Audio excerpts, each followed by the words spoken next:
गांव के बाहर वाले कुएं के पास भारी भीड़ जमा थी। चारों तरफ कोहराम मचा हुआ था क्योंकि कुएं से लाश बरामद हुई थी। अरे भैया, बहुत गजब हो गया। गांव के बाहर वाले कुएं में बंटी की लाश निकली है। लाश? अरे क्या कह रहे हो? बंटी की लाश? वो तो अभी कुछ दिन पहले ही शहर से आया था। अरे हाँ, वही तो समझ नहीं आ रहा कि आखिर ऐसा क्या हो गया उसके साथ।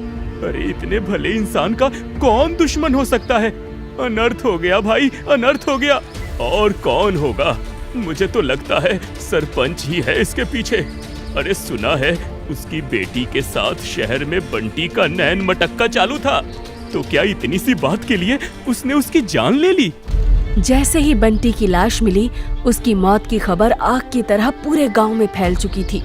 जब गांव में ही रहने वाले उसके जिगरी दोस्त मंगेश, जो गांव में वड़ा पाव का ठेला लगाता था, इस बारे में पता चला तो उसका कलेजा फट गया। अरे ये क्या हो गया? मैं तो सपने में भी नहीं सोच सकता था कि मेरा दोस्त मुझे छोड़कर जा सकता है। बंटी, मेरे भाई। मेरा बेटा मार दिया रे। अरे क्या बिगाड़ा था उसने? अभी कुछ दिन पहले ही तो शहर से आया था, कितना खुश था। मुझे हर बार शहर ले जाने की बात करता था, मगर वो तो मुझे बेसहारा करके चला गया। मेरा बंटी। वो बड़े लोग हैं काकी, अब कुछ नहीं कर सकते। आप परेशान मत हो। बंटी मेरा दोस्त नहीं बल्कि मेरा भाई था। आज से आपकी जिम्मेदारी मेरी है, आप बेफिक्र रहिए। अरे वाह बेटा मंगेश, आज तूने सीना चौड़ा कर दिया। दोस्त हो तो ऐसा। गांव वालों की बातें सुनकर मंगेश की आंखों के आगे बंटी और उसकी दोस्ती की पुरानी यादें घूमने लगी।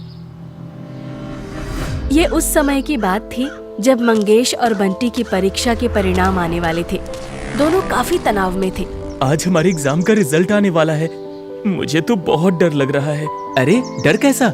हम लोगों ने अच्छे पेपर दिए थे, रिजल्ट अच्छा ही होगा। बंटी, तू तो पढ़ने में अच्छा है, तुझे कोई चिंता नहीं है। मगर यदि मैं फेल हो गया तो बापू ने साफ साफ बोल दिया है कि मुझे उनके साथ खेतों में काम करना होगा।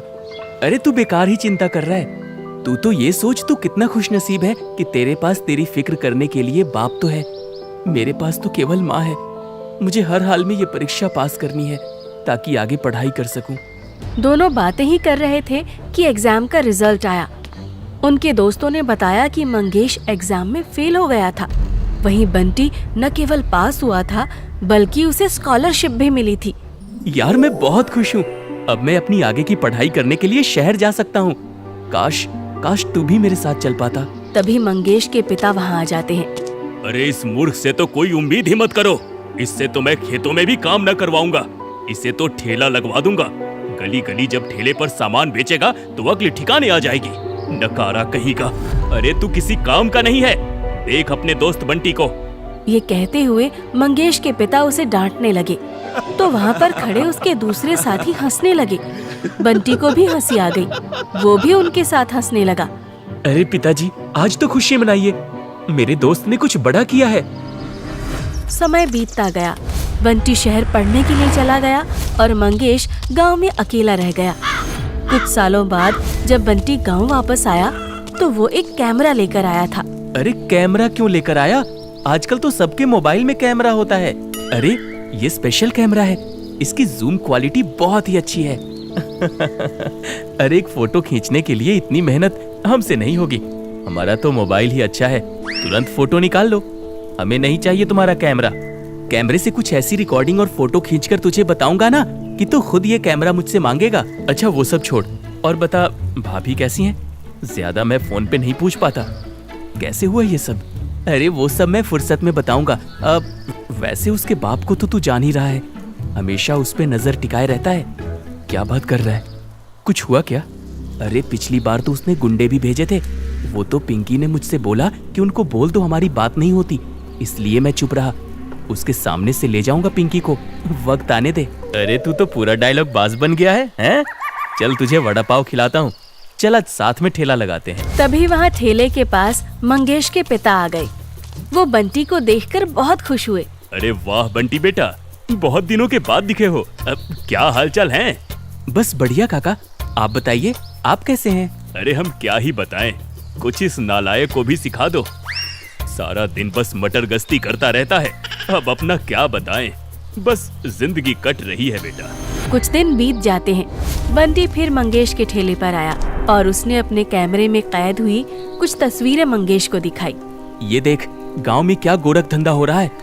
सरपंच लकड़ियों की कालाबाजारी कर रहा है। मैंने जंगल में फोटो खींचे हैं।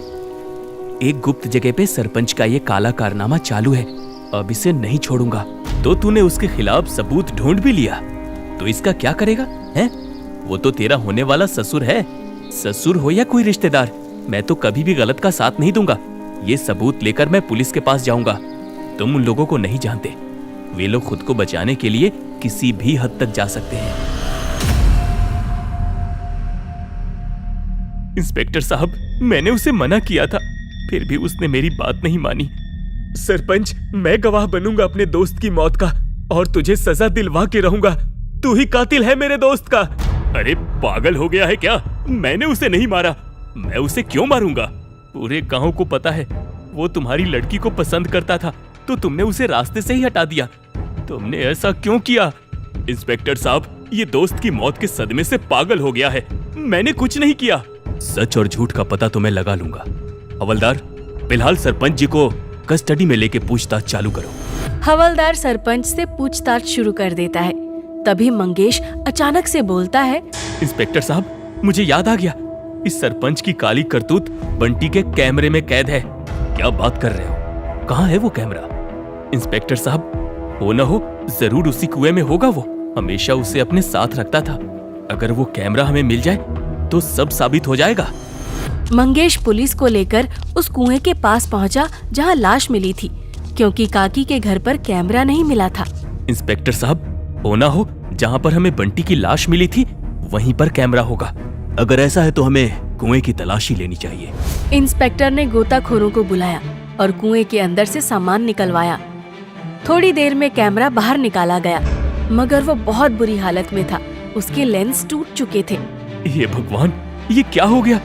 कैमरा तो टूट गया, अब तो सारे सबूत खत्म हो गए। इतनी आसानी से नहीं, हम इसका बैकअप निकालेंगे। हवलदार, इसे शहर भेजकर इसके फोटो और वीडियो को डेवलप करवाओ। हमें एक और ठोस सबूत मिल गया है। सरपंच के जेल जाने के बाद उसके भेजे हुए कुछ गुंडे बंटी के घर आ धमके और तोड़फोड़ करने लगे। मंगेश वहाँ काकी को सांत्वना देने पहुँचा था। अरे तुम लोग यहाँ क्या कर रहे हो और ये सामान क्यों तोड़ रहे हो? तूने हमारे सरपंच जी को जेल करवाई है। अब अगला नंबर तेरे घर का और तेरे बड़ा पाव के ठेले का है। अभी भी मौका है, अपनी कंप्लेंट वापस ले ले और सरपंच जी को जेल से बाहर निकाल, वरना हम किसी को भी नहीं छोड़ेंगे। पुलिस वाले अभी तक सबूत ढूंढ रहे थे, अब यहाँ आकर उन्हें खुद सबूत मिल जाएगा। और तू मुझे क्या धमकी दे रहा है? एक बार इंस्पेक्टर साहब को बुलाया तो डर के मारे यहाँ से 9-2-11 हो जाओगे। ओए बुढ़िया, तू इस लड़के की बात में आकर अपना बुढ़ापा बिगाड़ रही है। अभी भी मौका है, अपनी कंप्लेंट वापस ले ले, समझी क्या? चलो निकलो यहाँ से, ये धमकी किसी और को देना। ये कहते हुए मंगेश ने उन गुंडों को धक्का दिया। गुस्से में आकर गुंडों ने मंगेश की पिटाई कर दी और उसका सर पत्थर से फोड़ दिया। काकी ने मदद की गुहार लगाई, लेकिन डर के मारे कोई गांव वाला आगे नहीं आया। गुंडे धमकी देकर चले गए। बस बहुत हुआ बेटा, अब हम सरपंच के खिलाफ लिखी हुई FIR वापस ले लेंगे। मैं नहीं चाहती कि जैसे बंटी हम लोगों से दूर गया, वैसे ही ये लोग तुझे भी हमसे दूर कर दे। मैं इन लोगों के डराने से डरने वाला नहीं हूँ काकी। मैं पुलिस में इनके खिलाफ मारपीट का भी केस दर्ज करूंगा।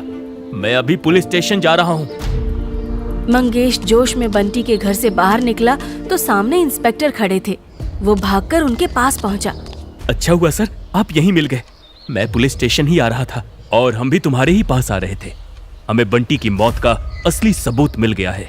देखा, मैंने कहा था ना, कैमरे में कुछ न कुछ जरूर मिलेगा। देखा आपने कैसे वो लोग लकड़ी की कालाबाजारी कर रहे हैं? देखा मैंने। लेकिन मुझे और भी कुछ मिला है, देखना नहीं चाहोगे? हेलो दोस्तों, आज मैं बहुत खुश हूँ। मैं यहाँ जंगल में मंगेश का इंतजार कर रहा हूँ। वो सोचता है मैं उसे भूल गया, लेकिन ये देखो, मैं अपनी कंपनी में बात करके उसके लिए भी नौकरी का लेटर लाया हूँ। आज उसे सरप्राइज दूंगा।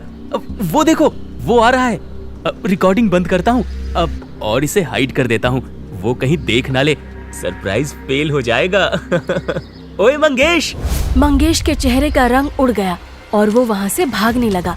हवलदार ने तुरंत उसे दौड़कर पकड़ लिया। अरे, ऐसे भागकर कहाँ जा रहे हो? लोगों को सच्चाई तो बताओ कि आखिर किसने बंटी की हत्या की? इंस्पेक्टर साहब, आप बहुत देर से पहेलियां बुझा रहे हो। आप साफ साफ बताओ, आखिर माजरा क्या है? काकी, आपके बेटे की हत्या सरपंच ने नहीं बल्कि इस मंगेश ने की है।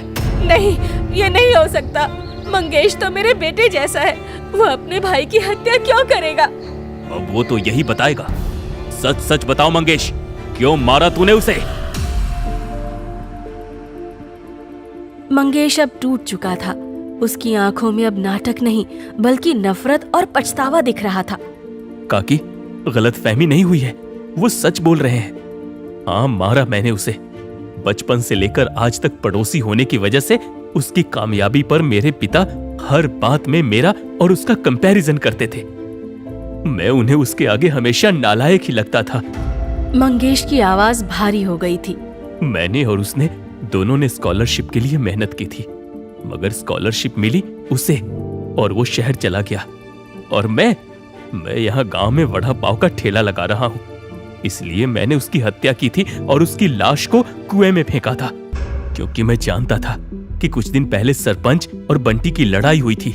सारा गांव इस बात का गवाह था। मुझे लगा कि सरपंच पर इल्जाम लगाना मेरे लिए सही रहेगा, जिससे किसी का मुझ पर शक भी ना जाए। जिस दिन मैंने उसकी हत्या की, उस दिन भी खेतों पर सरपंच और उसकी बहस हुई थी और गांव के कुछ लोगों ने देखा भी था। सरपंच ने उसे मारने की धमकी भी दी थी। तभी मेरे दिमाग में ख्याल आया कि क्यों ना मैं ही इसे मार दूं और सारा इल्जाम सरपंच पर डाल दूं। लेकिन आपको ये वीडियो कहां से मिला? उस कैमरे को मैंने अच्छी तरह से चेक करके ही कुएं में फेंका था। बंटी का कैमरा क्लाउड कनेक्टेड था। रिकॉर्ड होने के बाद सारे फुटेज सीधे क्लाउड में सेव हो रहे थे, इसलिए तुझे ये सब दिख नहीं पाया। तूने खुद अपने पैर पे कुल्हाड़ी मार ली है बेटा मंगेश। पहले तो तेरे इतनी कुटाई करेंगे कि तेरा भूत भी ये सब करने से डरेगा। अब फांसी के लिए तैयार हो जा। मुझे बस एक मौका दे दो, मैं अब ऐसा नहीं करूंगा। अबे चुप! अपनी दुर्दशा के लिए तैयार हो जा।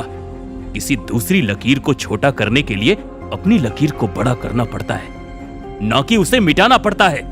तुमने ईर्ष्या में अपने ही दोस्त की हत्या की। तुम दोस्ती के नाम पर कलंक हो। तुम्हें इसकी सजा जरूर मिलेगी। कोर्ट ने मंगेश को फांसी की सजा सुनाई। काकी वहीं बेटे की याद में रोती रह गई और गांव वाले हैरान होकर देखते रहे कि कैसे जलन ने एक हंसते खेलते परिवार और दोस्ती को बर्बाद कर दिया। ईर्ष्या नहीं, बराबरी करो।